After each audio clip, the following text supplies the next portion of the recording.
보호와 형통, 언약 자손을 보호하시는 내용과 형통하는 내용이 창세기 50장까지, 아마 다음 주 화요일 날까지는 여기까지 우리가 공부하면 방학을 하게 될 겁니다. 그러면 구체적으로 우리가 공부할 내용은 지금 37장이거든요. 요셉의 형들이 범죄하는 내용이 나와요. 그러면 우리가 성경을 번역할 때 지금까지는 이제 단편적으로 봤거든요. 입체적으로 보지를 못하고 또 총체적으로 보지를 못하고 자꾸 단편적으로. 그러니까 요셉의 형들이 범죄한다. 이건 요셉을 팔아먹는 일이에요. 지금 동생이 요셉을 팔아먹는 일. 이놈들 나쁜 놈이네. 우리가 그런 차원에서 도덕적 관념을 가지고 이 사실을 보면 성경은 앞으로 캄캄해 보이는 거죠. 하나도 안 보이는 거예요. 그러니까 적어도 37장에 요셉의 형제들이 요셉을 애굽 사람에게 팔아먹는 이런 사건을 어디까지 보아야 되느냐면 민수기 30장, 적어도 민수기 30장까지를 총체적으로 통할해서 그걸 입체적으로 논리적으로 그걸 정리를 해서 보아야 바로 이런 의미 분석에 대한 주제가 빠져나오는 겁니다. 이것은 물론 그 상황 자체를 묶어서 설명한 거예요. 그러나 37장에서 민수기 30장까지의 총체적인 범주가 많잖아요. 창세기 37장에서 50장까지 나오고 출애굽기 또 나오고 출애굽기 지나서 민수기 30장까지 나오니까 성경 많은 분량이란 말입니다. 이런 많은 분량을 딱 놓고 이런 분량 내용은 언약 자손 언약을 하나님께서 성취해 주시는 내용이구나. 이 시각이 열려야 이제 이 나머지 내용도 잘 퍼즐을 맞춰 나갈 수 있다는 얘기입니다. 그러니까 우리들이 자꾸 그동안 뭐 한국 교육 방법에서 교육을 받아온 우리들, 또 교회에서 설교를 들어오던 우리들은 그날 그 내용 그 자체를 놓고 오기작 하면서 설명하는 내용을 듣는데 귀가 익숙해져 있어요. 그러니까 그런 감각을 가지고 성경을 대하면 지금 제 강의를 들어도 또 캄캄한 겁니다. 그러니까 성경신학을 공부하는 데 있어서 아주 관심을 가져야 될 것은 큰 범주 안에서 점점 작은 범주로 정리해가지고 마지막 작은 퍼즐, 이게 이제 37장 우리가 공부할 거 아니에요. 이 37장의 퍼즐 내용을 이 큰 범주, 더 나아가서는 창세기로부터 요한계시록까지의 전체 내용의 바탕 위에다가 이 퍼즐을 잘 끼워 맞출 수 있도록 우리의 머리를 잘 발달시켜야 돼요. 근데 이게 이제 쉬운 게 뭐냐면 다 찾아드렸잖아요. 퍼즐 위치를 다 찾아드렸기 때문에 퍼즐을 맞추어 가면서 비록 공부는 요셉의 형제들이 범죄하는 내용을 공부하지만 하나님께서 여호와임을 계시하시는 성경 전체의 내용 중에서 이제 요셉의 형들이 범죄하는 내용을 이해를 해야 된다 이 말이에요. 그러니까 그렇게 이해하지 아니하면 할 말이 없어져 버려요. 또 그것이 왜 그렇게 중요한지, 요셉은 여기 보니까 하나님께서 자손의 보호와 형통을 이끌어 가시는데 이제 창세기 마지막 50장까지가 언약 자손을 보호하시고 형통케 하시는데 그런데 왜 범죄 사건이 들어가느냐 이거예요. 이게 이제 이런 것들이 좀처럼 볼 수 없도록 깜깜하게 만드는 거예요. 그래, 이런 것을 잘 볼 수 있는 시각을 집중적으로 설명해 드리는 것이 소위 신정론이라고 하는 율법과 죄 그리고 은혜입니다. 그러니까 이런 범죄 사실이 하나님의 뜻을 이루어 가는데 크게 필요했었다 그 말이에요. 그러니까 야곱 아들들이 범죄를 안 해야 되잖아요. 하나님이 보호해 주시고 형통케 하려면 범죄 안 하고 하나님 말씀 잘 듣고 살아야 되는데 야곱의 아들들이 다 죄를 짓는단 말입니다. 그 가운데서 이제 누가 짓느냐면 요셉의 형들이, 열 형제들이 다 범죄를 해요. 동생을 팔아먹으니까. 그리고 이제 유다도 유다는 예수의 통치자가 나올 족속아니에요. 유다는 또 혼자서 또 범죄를 해요. 이런 범죄 사건이 어떻게 언약 자손을 보호하고 형통하는 내용 속에 들어가느냐. 그래서 시편에 보면 의인은 길이 형통하리로다 그러잖아요. 의인의 길이. 그러면 이스라엘 민족의 길이 형통하다는 얘기거든요. 그럼 이스라엘 민족의 길이 형통한 건 아브라함이 이삭을 낳고 이삭 야곱을 낳고 야곱 때 이제 멀리 망명을 떠났다가 다시 돌아오고 이게 다 형통한 길이에요. 그러니까 형통한 길 가운데는 어두운 날과 밝은 날, 곤고한 날과 형통한 날이 다 겸해지는 거죠. 그런데 결국은 형통한 길로 나가게 된다 그 말입니다. 쉽게 이해하시려면 만약에 예수님의 제자 가룟 유다가 만약에 예수님을 팔아먹지 않았다면 예수님이 십자가 안 지잖아요. 십자가 안 졌으면 나도 죄인이고 여러분들도 다 그대로 죄 가운데서 영원한 멸망을 받을 수밖에 없잖아요. 그러니까 가룟 유다가 예수를 판 것은 하나님께서 가룟 유다로 하여금 예수를 팔게 해서 십자가에 못 박게 하시려고 하는 전체적인 하나님의 섭리 경륜 속에 다 들어가 있다 이거예요. 그러니까 어두운 일이나 밝은 일이나 범죄하는 일이나 선한 일이나 할 것 없이 다 하나님의 계획 안에 다 들어가 있다. 그래서 우리가 언론 그냥 여러분들 이거 뭐 요약 이런 식으로 써놓은 요약집 잘 가지고 다니대요. 가지고 다녀야 필요가 없잖아요. 그걸 어떻게 이해하느냐가 중요하죠. 보세요. 이게 말이 되는 얘기예요. 하나님께서 자손 언약을 성취하시는 섭리를 해가시는데 그러려고 언약 자손을 번창하게 하신다. 번창하게 하기 위해서는 보호하고 형통케 해야 되잖아요. 근데 보호하고 형통케 한다는데 아들놈들이 왜 범죄하느냐 이 말이야. 이게 안 되잖아요. 그래서 이것을 정확하게 이제 설명하고 이것을 내가 납득하려면 하나님께서는 다 모든 범사 합력해서 선을 이루어 간다고 하는 어떤 종교 진리에서도 어떤 철학적 이론에서도 찾아볼 수 없는 오직 성경만 가지고 있는 투교한 진리 체계를 우리가 이해해야 된다. 이게 굉장히 이제 참 답답한 거죠. 그러니까 이걸 이해 못하는 사람들은 박 목사가 억지로 이렇게 틀을 만들어 놓고 성경을 갖다 끼워 넣었다. 이렇게 또 비난하는 사람들이 있더라고요. 어떻게든지 좋은 건 자꾸 헐뜯고 싶으니까 외아들 낳아놓고 또 외동딸 낳아놓고 이쁘니까 아이고 정말 꼬집어주고 싶어 그러잖아요. 이쁜데 왜 꼬집어주고 싶어요? 이쁘니까. 이쁜 거 그냥 못 놔둬요. 건드려 꼬집어줘야 되고 알밤을 줘야 되고. 인간 심리가 그래요. 그게 타락성이거든요. 성경 진리가 오르면 같이 감동하고 기뻐해야 할 거 아니에요. 이걸 어떻게든지 흠집을 내려고. 흠집 날 데가 없어요.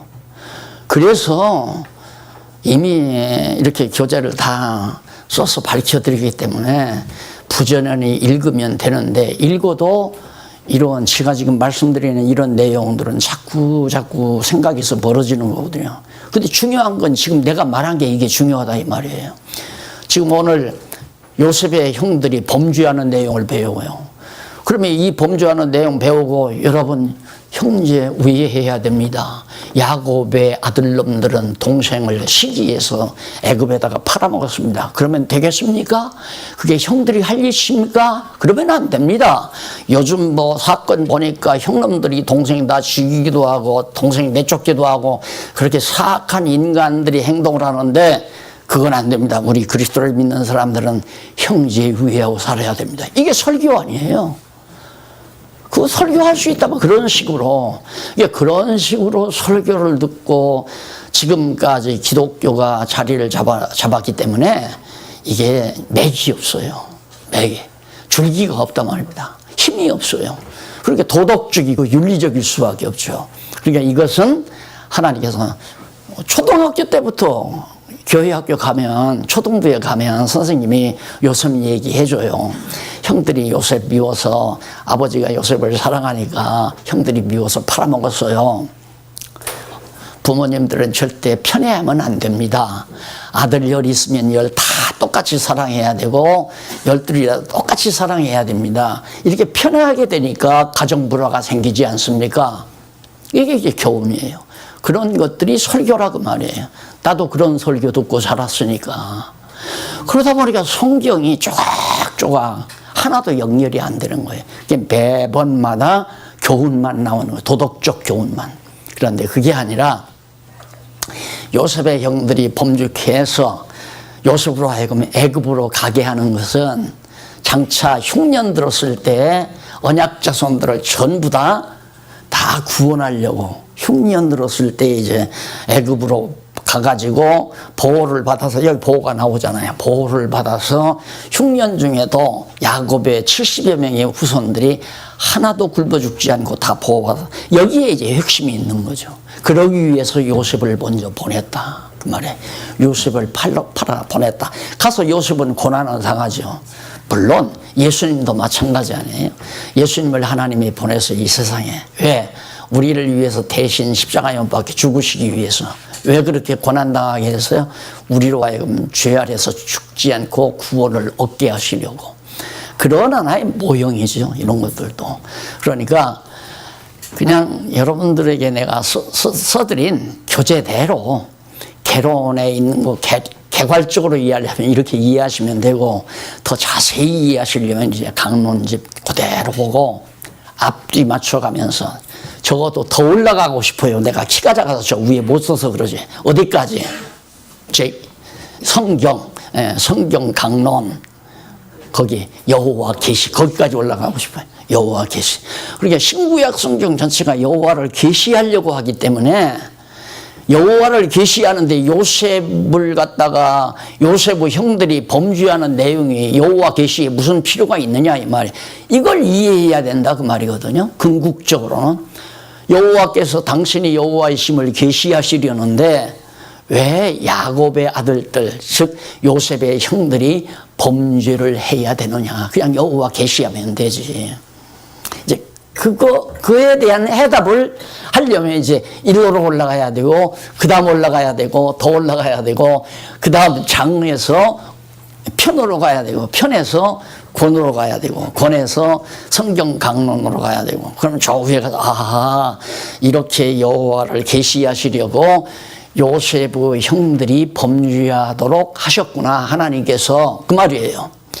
하나님이 내가 바둑 돈다고 그러지 않았어요. 하나님은 이게 가만히 강의를 해보니까 지금 내가 하는 이런 강의가 굉장히 중요하겠더라고요.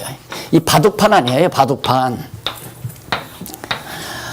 그러면 이제 오늘 같은 날 더운 날은 가정에서 이제 어린 자식들하고 아버지가 오목두자 그러죠. 아버지가 오목두자 너하고 오목두자.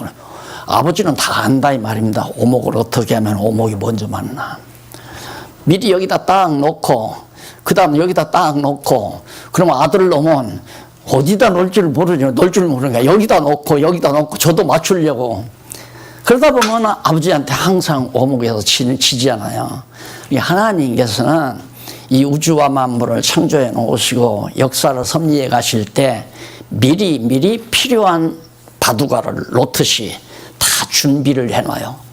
그러니까 요셉의 형들로 요셉을 애굽으로 파는 범죄를 하게 하는 이유는 머지않아 흉년을 그 지대에 주어서 바로 왜? 그것도 무엇 때문에 흉년을 왜 주는가? 야곱의 아들들을 애굽으로 보내려고. 왜 야곱의 아들들을 애굽으로 왜 보내는가? 하나님께서 아브라함에게 처음 언약을 하실 때 양 잡아서 비둘기 잡아서 제사 드렸잖아요. 그때 하나님께서 아브라함에게 그랬어요. 내가 이 땅 다 내게 주마. 네 자손이 번창해서 다 이 땅 주마. 그런데 네 자손이 이방에 가서 다른 나라에 가서 400년 종살이를 하고 끝나면 돌아와서 이 땅을 차지한다. 그거 아브라함 때 언약했잖아요. 그러니까 아브라함 때 언약한 것을 이루려면 아브라함의 손자인 야곱이 낳은 가족들을 데리고 이방 땅으로 가야 되잖아요. 그럼 이방 땅으로 보내는 방법이 바로 요셉의 형들이 요셉을 애굽으로 팔아넘기는 거란 말입니다. 그래서 거기 가서 결국 요셉이 성공해가지고 야곱의 아들들이 400년 동안 애굽에서 살다가 돌아오잖아요. 그러니까 성경은 이렇게 딱 퍼즐이 맞아요. 내용 자체가 꽉 들어맞았어요. 하나의 그 진리체계로 꽉 이렇게 짜여졌다는 사실을 알아야 이런 제목 하나하나, 이 주제 하나하나를 어디 위치에다가 정확하게 끼워 넣을 수 있는, 그리고 끼워 넣을 뿐만 아니라 끼워 넣어져 있는 이 제목의 의미를 위로 아래로 전부 연결이 돼야 되죠. 그렇죠? 이 내용을 이해하려면 위의 모든 내용과 연결이 돼야 돼요. 그리고 이 내용이 앞으로 진행될 내용과 전부 연결이 돼야 되죠. 그 연결고리를 놓치면 안 된다 그러잖아요. 연결고리가 꼭 이어져야 된다, 성경을 볼 때. 그러니까 공부하다 말다 아무 필요가 없어요. 공부하다 말다 하면, 그러니까 설령 급한 일이 있어서 못했으면 반드시 못한 부분을 잘 연결고리를 이어서 이해를 해야, 그래야 그 다음 내용이 또 이해가 가는 거 아니에요. 그러니까 내가 이 말을 왜 하느냐면, 이렇게 볼 때 성경을 이거 알았다. 요셉의 형들이 요셉을 팔아먹었다. 이것이 무슨 뜻인지 알았다라고 하려면 창세기부터 요한계시록을 다 알았어야 알았다고 할 수 있다 이 말이에요. 그래서 알면 다 알고 모르면 다 모른다. 오늘 강의 이걸로 끝냈으면 좋겠는데. 네? 맨날 내가 비지땀을 흘리고 매 시간 이렇게 해야 듣는 분들은 그냥 단편적으로도 아무 필요가 없더라니까. 가만히 보니까 나는 앞에서 내용을 이어서 고리를 연결해 가지고 강의를 해요. 그런데 그건 내 머릿속에서 되지는 일이니까 청중들이 그걸 아느냐 이 말이에요. 야, 그놈들 나쁜 놈이네, 형놈들. 야, 정말 요셉이 아버지 사랑받으니까 시기 질투가 나서 그러는구나. 그러면서 들을 거 아니에요. 재밌고 무슨 동화에서 나오는 얘기 같고. 성경을 그런 식으로 하다 보니까 결국 하나님의 뜻은 멀리 가 있고 나는 성경을 내 멋대로 사사로이 풀어가는. 그래서 형에게 우애해야 됩니다. 동생을 미워하면 안 됩니다. 그리고 부모는 자식을 편애하면 안 됩니다. 다 옳은 말이죠. 도덕적으로 윤리적으로 다 옳은 말 아니에요. 그런 얘기하는 것이 바로 설교라고 말이에요. 설교. 그 설교에서 큰 교회 이런 분이 있잖아요. 효사상으로 한국에서 큰 교회 이런 거, 지금 인천에도 큰 교회 하나 있고 서울에도 평양에서 오신 모 목사가 효사상. 바로 어디냐면 시부모에게 룻기에 나오는 시부모에게 잘했다. 시부모에게. 그게 이제 이북에서 어렵게 살다가 다 피난 온 분들이 많이 모였을 거 아니에요. 그러니까 남자들은 분위기가 다 죽고 홀로 되신 분들이 많이 있단 말입니다. 그러니까 동대문 시장, 남대문 시장에서 포목 장사 해가지고 큰 돈 많이 벌잖아요. 그분들이 교회를 이뤄놓은 거란 말이에요. 이뤄놓으니까 목사님은 이제 그분들이 와서 아들 데리고 나와가지고 아들을 보내서 며느리 했는데 며느리가 교회로 안 나오는 거예요. 그러니까 이제 자꾸만 이제 이런 얘기 하니까 야, 너 한번 나가서 우리 목사님 소리 한번 들어봐라. 그렇게 해서 그렇게 교회가 몇천 명까지 됐다고 하잖아요. 몇천 명. 그게 설교예요. 그래서 내가 설교하지 말라. 설교하면 교훈이 나오고 강론을 하면 하나님의 뜻이 나온다. 하나님의 뜻. 하나님을 우리가 배울 수 있다 이 말이에요. 그러면 이제 실제적으로 다 아시는 내용이에요. 37장 한번 넘어가 보십시다. 37장에 보면 200이죠. 293페이지에 보면 아래 양쪽 가로 요셉의 형들의 범죄의 내용이 나옵니다. 그 요셉의 형들이 어떻게 해서 범죄하느냐면 넘어가서 294페이지에 보면 동그라미 안에 1번 요셉이 형들을 찾아가죠. 왜 찾아가는가? 1절로 4절에 보면 37장 1절로 4절에 보면 야곱이 노년에 얻은 아들 요셉에게 깊은 사랑을 베풉니다. 깊은 사랑을.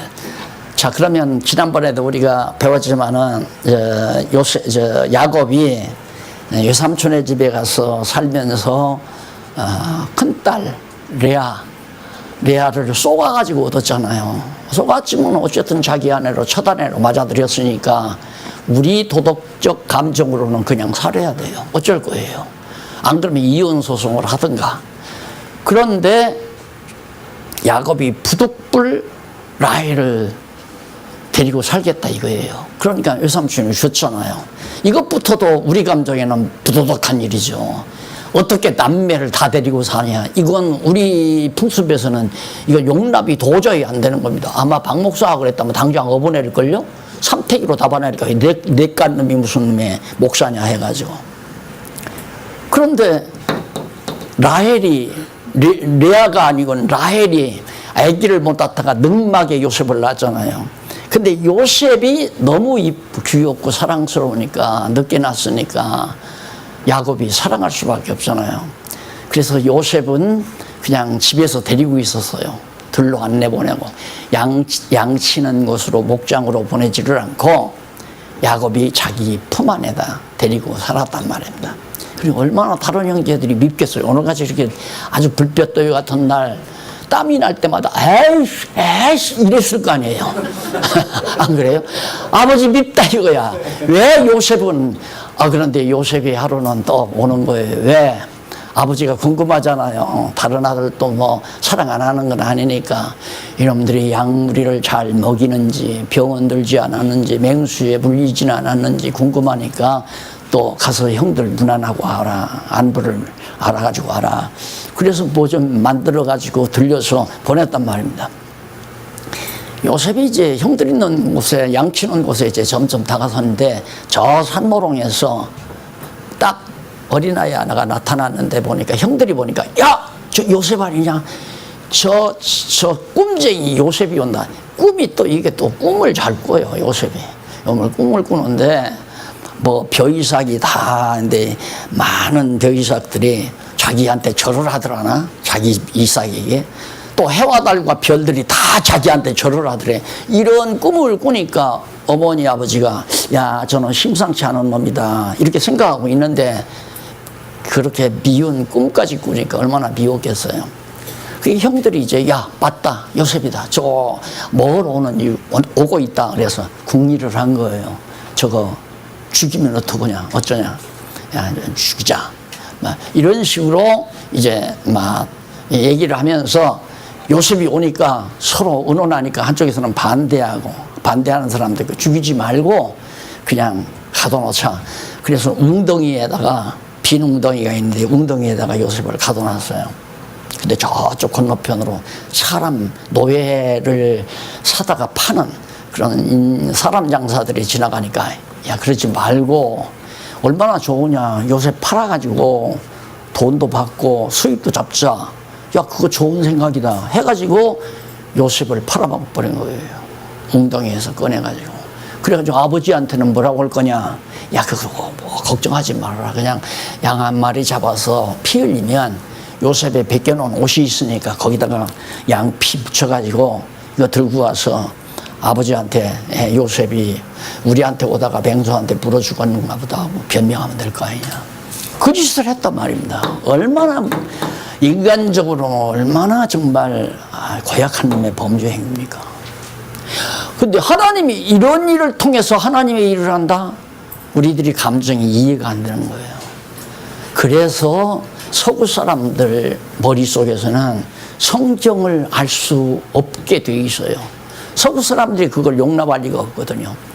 어떻게 아버지를 속이고 사랑하는 동생 욥을 팔아먹고 아버지까지 양 한 마리 죽여가지고 양피 옷에다가 묻혀서 그렇게 거짓말까지 아버지를 깜짝까지 속이는가. 그런데 그것이 하나님이 바로 언약 자손들을 형통케 하시는 과정에서 바로 권고한 일들이에요. 다시 말해서 어두운 일들. 그래서 어두운 일이나 밝은 일이나 범죄하는 일이나 선행을 하는 일이나 모든 일이 합력해서 결국 하나님께서는 뭐 하는가? 형통케 해 가신다. 언약 자손을. 형통이란 말은 하나님께서 당신이 언약한 말씀대로 이루어 간다 그 말이에요. 형통이란 말은. 그런데 우리는 형통이라는 걸 어떻게 생각하냐면 내 중심으로 생각하거든요. 성경에 내 장래가 형통하리로다 이 말을 하면 나는 이제 앞으로 절대 아들도 공부도 잘하고 정말 좋은 대학도 잘 붙고 시험 패스해서 고등고시 패스해서 판검사도 되고 나도 건강하고 나도 회사에서 승진해서 사장이 되고 이런 것이 곧 형통하게 된다고 착각하는 거예요. 그게 아니고 형통하게 된다고 하는 말은 하나님께서 계획하신 섭리 경륜이 어김없이 그대로 잘 이루어져 간다 그 말이에요. 이해가 가죠. 예. 그러니까 자꾸 생각을 바꾸셔야 돼요. 제가 강의할 때 생각을 바꾸셔야. 그래서 이제 그렇게 범죄해서 팔아먹었는데 그 뒤에 형들이 요셉만 팔아먹는 범죄를 한 것이 아니라 유다 여기 나옵니다. 자, 이것은 요놈은 라헬이라서요. 라헬. 유다는 누가 낳았어요? 레아가 낳았죠? 레아가 나요. 유다가 없었으면 유다 지파에서 왕의 홀이 나오니까 예수님이 못 온다고 그랬잖아요. 그때 강의 때. 그러니 유다도 꼭 있었어야 되고 요셉도 만약에 없다면 애굽에 안 팔려갔으면 흉년 때 야곱 자손 다 죽어버리잖아요.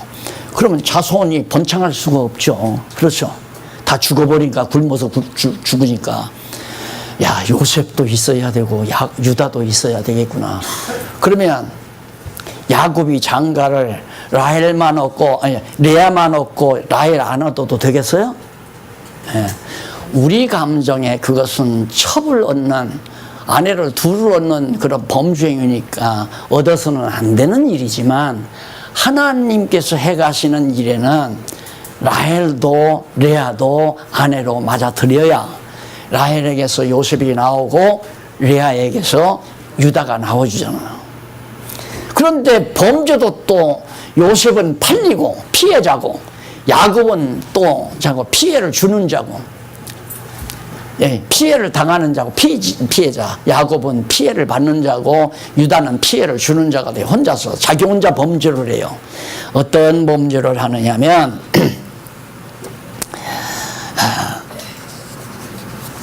넘어가서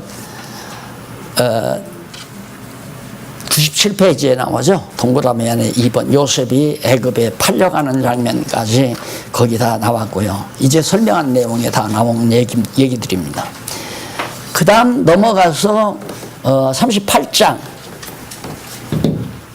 38장이 300페이지죠. 뭐 그렇게 대충대충 해나가냐 그럴지 모르지만 요셉 얘기는 다 알잖아요. 그걸 내가 초등학교 아이들 초등부 아이들한테 얘기하듯이 할 필요가 없잖아요. 중요한 건 핵심이죠. 이것을 어떤 의미로 우리가 소화해 드려야 되냐. 그래서 그 말씀을 드리고 넘어간 겁니다. 유다가 범죄하는 내용은 38장 1절로 5절 보면 유다가 가나안 사람의 딸을 아내로 취해 아들을 낳습니다. 참 이것도 유다는 셈의 후손 아니에요. 아브라함의 후손이니까 셈의 후손인데 가나안 사람의 딸이라고 하는 것은 함의 여자, 함의 딸이란 말입니다. 함의 족속. 그러니까 거기서 얻으면 안 되죠. 그런데 유다가 가나안 사람의 딸을 아내로 취해서 아들을 하나 낳았어요. 낳아서 유다가 두 아들이 죽게 되니까 그 가나안 여자가 죽게 되니까 며느리를 죄송합니다.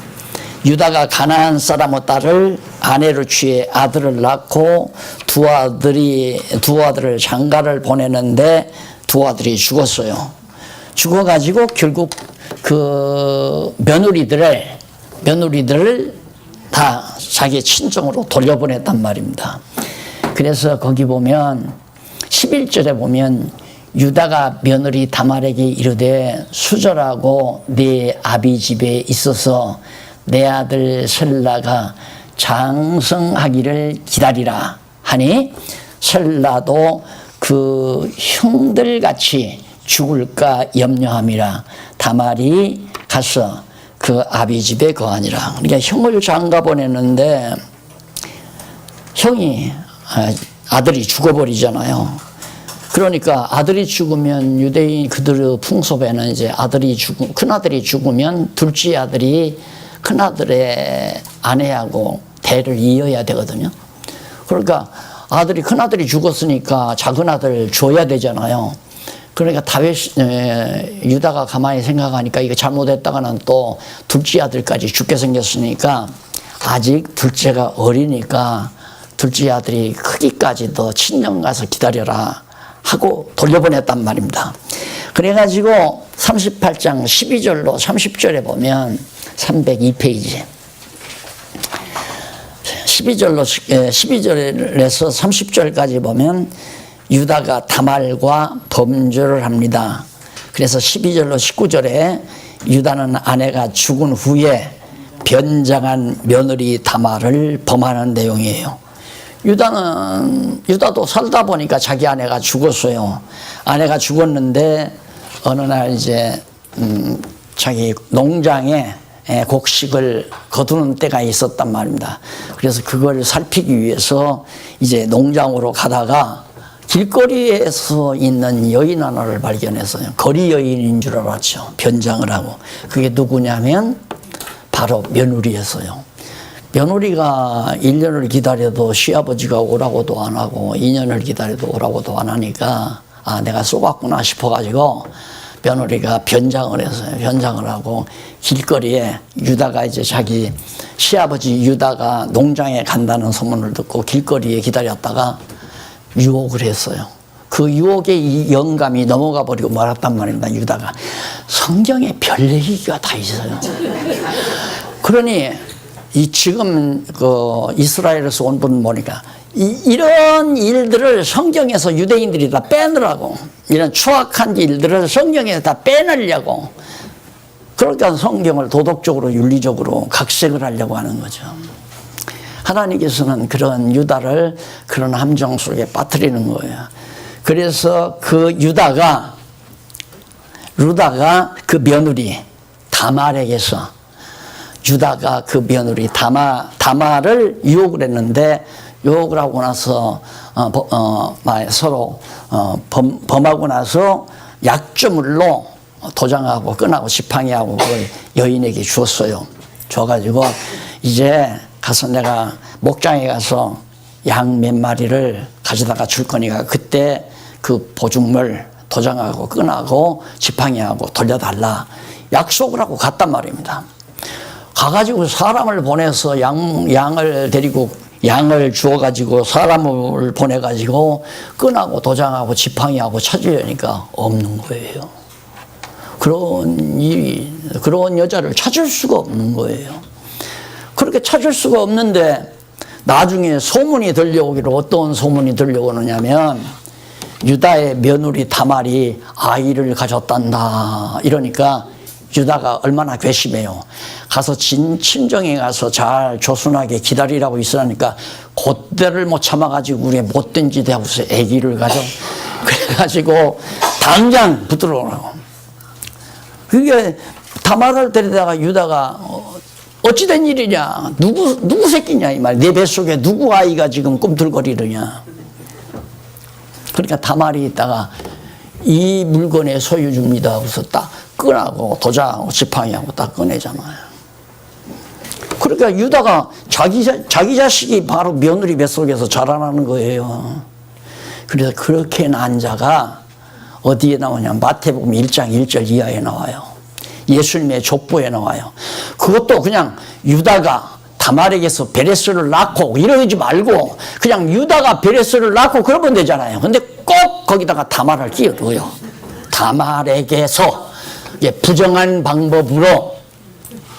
다시 말해서 무슨 얘기냐면 하나님께서는 부정하건 부정하지 아니하건 모든 범사를 통해서 당신이 작정해 놓으신 언약대로 형통하게 다 이루어 가시는 거다 그 말이에요.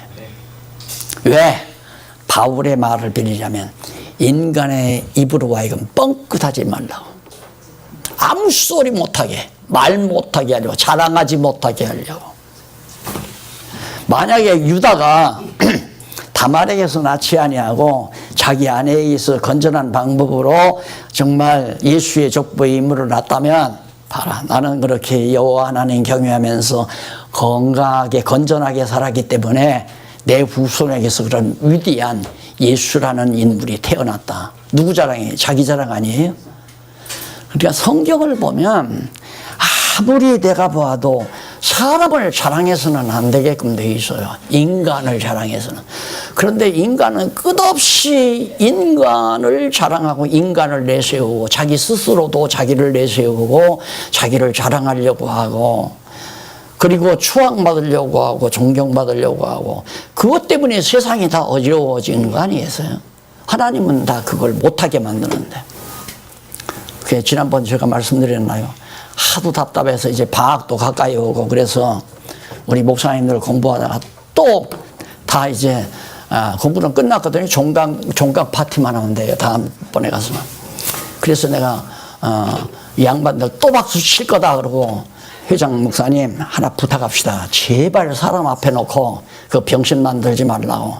나 박수 소리 싫으니까 안 했으면 좋겠다고. 그랬더니 그러고는 이제 내려왔어요. 내려왔는데 그 말 듣고는 다 숙연해서 안 치는데 누구 하나가 뒤에서 이러다가 말더라니까 또. 내가 그 박수 소리 때문에 피본 사람이에요. 우리 막 노골적으로 얘기하죠. 저기 속리산에서 왜 막 한 400~500명씩 모여서 할 때 있었잖아요. 저 끝나면 왜 그 본강당에 쓰는 목사님이 있고 거기 못 쓰는 목사님들이 있고, 그러면 그거 뭐 가지고 싸우느냐? 누구 박수 소리가 제일 크더라. 이러면서 자기들끼리 이제 막 질투가 생기고 이간질이 생기고 그러더라고요. 야, 이거 오래 가면 안 되겠다. 오래 가면 안 되겠다. 몇 번 해도 당장 어떻게 방법을 바꿀 수가 없어서 그냥 했는데, 결국은 그것이 기화가 돼서 강남로의 목사님들이 막 3패, 4패 가들하게 생겨서 막 서로 패거리 일어나서 서로 빠져나가고 막 욕하고 서로 비난하고, 그래 강남로에 다 무너져 버리고 교회도 다 문 닫아 버리고 대부분 다. 박수 치지 말라. 예, 절대 이제 이번 저 종강 파티에 가서는 또 뭐 선물 준다고 또 하고 할 거예요. 하는데 난 이 선물보다, 나 이 말 꼭 하려고 그래요. 선물보다도 제발 말씀 듣고 내가 얼마나 행복해지고 얼마나 힘이 써지고 얼마나 하나님 앞에 가까이 갔는가에 대한 담소들을 좀 나누고 주고받는 모습 보면 그 이상 더 바랄 거 없다. 사실이 그렇고요. 그러니까 말씀 깨닫고 참 행복하다고 하는 말 들으면 1년 수고하고 땀 흘린 거, 2년 수고하고 땀 흘린 거 하루아침에 싹 가셔버리잖아요. 아니, 다른 사람이 행복하다는데 내가 왜 피곤이 사라져요? 건전한 거 아니에요? 그러니까 그러기 위해서 함께 진리 안에서 기쁨을 나누기 위해서 내가 가르치는 거지, 나 잘났다, 내가 제일 잘한다, 내 지식 자랑하기 위해서 하는 건 아니란 말입니다. 근데 지금도 이거 충분히 우리 젊은 우리 박훈기 교수가 가르쳐도 되는데 기어코 날들어만 하라고 하는 건 아직도 나에 대한 뭔가 신비함을 아직도 못 놨어요. 그것을 놔야 돼. 언젠가는 단호하게 내가 놓게 할 때가 있을 것 같아요. 내가 꼭 해야 되느냐? 성경대로만 바르게 가르치면 되는 거죠. 누가 가르치면 어때요? 누구가 가르치면, 나를 욕하는 사람이 가르치든 비난하는 사람이 가르치든, 바울도 그랬더라니까요. 시기압으로 하든 다툼으로 하든 전해지는 건 예수 그리스도가 복음이니까 다 유익하다. 인간들끼리 갈등 느끼고 시기하고 질투하는 건 육신이니까 있을 수밖에 없어요. 만약에 지금도 모르죠. 나도 이제 박훈기 강사가 강의할 때는 막 박수 소리가 그냥 여기가 떠나갈 때도 있는데, 내가 하니까 여기 할머니들 몇 사람만 이랬다면 잠 못 자고 나도 막 불뚝불뚝 일어날지도 모르죠. 해보진 않았으니까 모르겠지만, 그러나 아니라고 합니다. 바다도 안 되고 자기가 올라가도 안 되고 자꾸 올라가도 안 되고 자기가 어떤 우두머리 자리에 앉으려고도 안 되고 그래서 자꾸만 내가 전화하고 끝난다. 오죽하면 전화번호 하나도 입력을 안 시키잖아요. 내가 왜? 유혹받을까 봐서 자꾸 전화 자주 하고 이게 그룹 지어가지고 뭘 또 뭐 만들어서 단체 만들어서도 움직여 나갈까 봐서 그냥 말씀 자체가 운동력을 가지고 나가야 돼요. 성도 여러분들의 마음속에 말씀이 떨어지면 이 말씀의 능력이 자신을 움직여서 복음을 위해서 진리를 위해서 살고자 하는 뜨거운 열정, 오직 그 방향 하나밖에는 내 머릿속에는 없어요. 누구 내 편으로 끌어들이고 싶은 마음도 없고 나와 함께 하고자 하는 마음도 없고 다만 뜻이 같아서 같이 하면 좋은 거죠. 같이 하면 함께 합력해서 하는 건 좋지만 내 중심으로 나를 도와서 내가 뭔 일을 해나가려고 하는 그 옛날 방법, 그건 인간이 교주가 되는 딱 지름길이에요. 인간 교주 간단하게 돼요. 그러니까 요즘에 교회들은 담임 목사가 교주나 다름없어요. 다른 목사 용납 안 합니다. 담임 목사뿐이에요. 완전히 교주가 인간 중심으로 똘똘 누구가 잘 뭉치게 하느냐. 그게 바로 신권이라고 그러잖아요. 영권, 영성. 그 영성을 길러야 된다. 목회를 하려면. 인간 따르는 게 아니다 말입니다. 절대. 말씀. 참 목사님 참 잘하셨네요. 이 말을 내가 듣기 싫어하는 줄을 사람들이 몰라요. 내가 잘한 게 아니라 하나님께서 너무 잘 계시해 주셨죠. 성경이 정말 놀랍네요. 이렇게 말을 해야지. 박 목사 참, 박 목사님 너무너무 참 잘해 놓으셨습니다. 이건 나를 시험에 들게 할 수도 있고 또 자기도 잘못하면 인간을 추종하는 사람이 될 수도 있고, 다시 말해서 진리와 함께 기뻐해야지 누가 누구하고 둘이서 함께 기뻐한다 이거 아니다 얘기예요. 그래서 정말 유다가 이런 험악한 죄를 졌는데도 하나님께서 찍소리 못하게 입을 뻥끗하지 못하게 자랑하지 못하게 하려고 나는 예수의 족보의 한 위대한 인물이다. 내가 예수의 혈통을 타고 예수님의 조상이다. 내가 내세울만 하잖아요. 못하게 하려고 몇 사람이 나와요. 유다는 다말에게서, 그 다음 보아스는 룻에게서, 보아스는 룻이 있어요. 이방 여자 룻에게서 이제 낳았다 해서 이제 족보가 나오는데 그게 전부가 다 하나님께서 보실 때, 우리 인간이 볼 때 건전하지 못한 방법으로 낳은 자식들이 결국은 그 혈통을 따라서 예수님이 출생하잖아요. 유다도 유다 자신도 마찬가지고 레아에게서 난 유다가 네 번째 난 아들 아니에요. 그래서 우리의 생각에는 레아하고 결혼해서는 레아만 살아야지, 레아하고만 그냥 종신토록 일부일처로 살아야지 왜 라헬을 또 얻었느냐, 이건 안 된다, 이건 아니다 이 말이에요. 그것이 하나님의 뜻을 이루어가는 과정이다. 이런 얘기하면 우리 여성도님들은 별로 안 그러시겠지만 우리 남자분 젊은 분들 장가 한번 또 한번 갈까? 그럼 혹시 예수 족보에 끼어들지도 모르니까 이런 생각할지도 모르죠. 그런 거 하라고 성경을 기록한 게 아니라고요. 그렇게 적용하라고 하는 게 아니라 이 말입니다. 성경에 나타난 사건대로 나도 그렇게 살아라, 아니다 이 말이에요. 성경을 그렇게 보니까 성경의 깊은 뜻을 놓치는 거죠. 그래서 유다가 창녀에게 준 약조문을 찾지 못해서 실패하고 말았다는 대목이 나와요. 그리고 39장에서 40장, 41장까지 넘어가 보면 여기 나오잖아요. 요셉의 고난과 등극이 나와요. 유다 보면 요셉이 이제 팔려갔으니까 거기에 유다, 내 생각에는 여기가 사실 요셉의 일생, 요셉의 역사 이렇게 나와야 돼. 요셉의 역사 해놓고 이건 안 끼면 안 되죠. 말을 안 해도 되는 얘기 아니에요? 안 그래? 요 얘기는. 그런데 이 요셉, 왜 당장 이제 요셉 얘기가 다 나오니까 요셉 얘기만 나와야지 왜 사이에 유다를 끼느냐 그 말이에요. 그 이유는 아들들의 범죄 행위를 말하기 위해서. 그러니까 요셉의 형들만 범죄하는 게 아니라 단독적으로, 그러니까 합동 범죄가만이 아니라 바로 단독 범죄도 유다가, 그러니까 유다가 제일 못된 범죄를 저지른 거죠. 그렇게 죄를 졌는데도 하나님은 요셉을 고난 가운데서 높이 등극시키는 이런 장면이 바로 39장부터 나와요. 자, 그럼 한번, 이것도 잘 아시는 내용이니까 39장 1절 한번 보실래요? 39장에서 40장까지 요셉이 옥에서 생활함 나오죠. 어디야? 이거 뭘 하나 빠졌나? 뭐야? 아, 죄송합니다. 이게 41장, 그렇죠. 41장이 한쪽 가로, 양쪽 가로가 옥에서 생활함이죠. 아, 맞네요. 옥에서, 이게 이제 39장에서 40장까지. 그리고 총리로 등극하는 내용이 41장에 나오겠죠.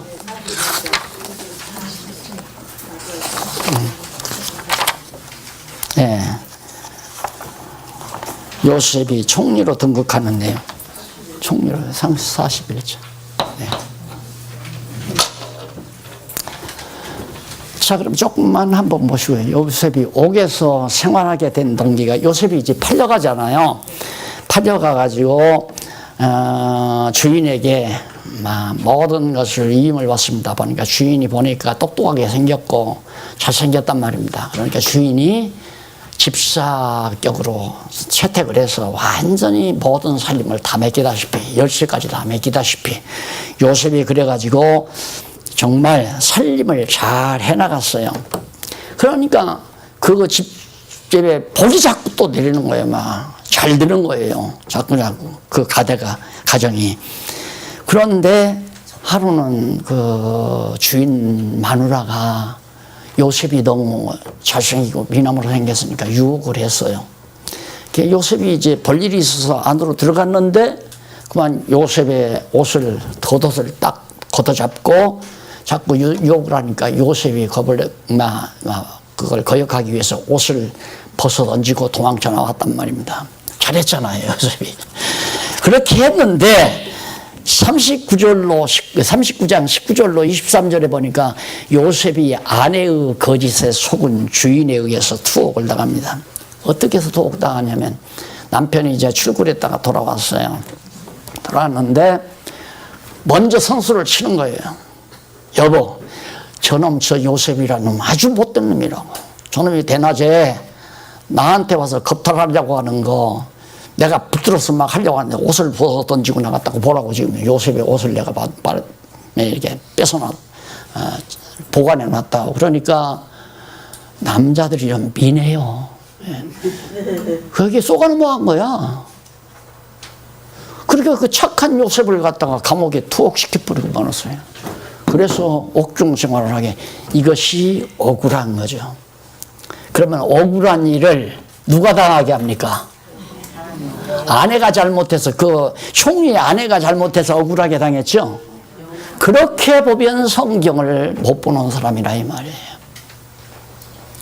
착한 요셉이 억울하게 당하게 되는 것까지라도 누가? 네, 하나님께서. 왜? 그래야 총리로 등극하니까. 알았어요?